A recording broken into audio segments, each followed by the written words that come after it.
Tagal na ng parola na to, guys. Ano pa to? World War II pa daw to. Dito, natabunan na siya ng lupa. Ang kanya mga kuha, nagtinaktak kasi doon, no, nagtataktak nga rin nahulog.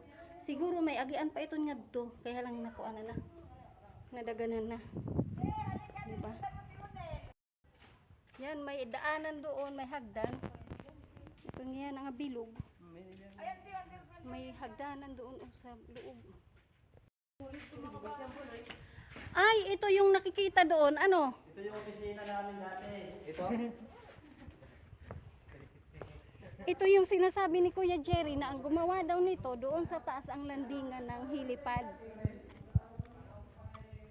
Ayan oh. May mga tubig. Nano kaya ito ang purpose niya doon? Ano? Likan, ayan. Oo.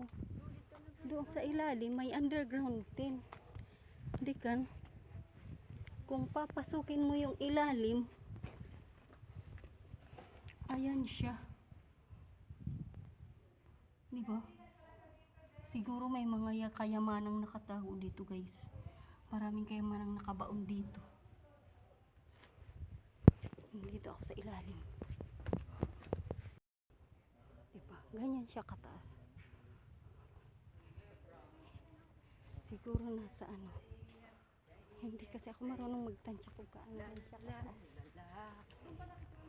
At ayan, ang aking mga kasama. Nagpipicture taking na sila.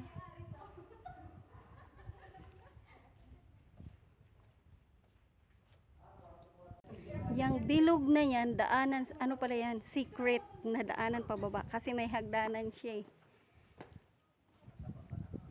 May hagdanan siya doon pababa, guys.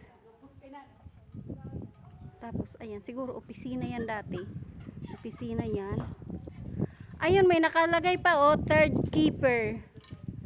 Diba? Opisina yan siya dati. Tapos, doon sa taas, parang landingan ng helicopter. Yung mini helicopter.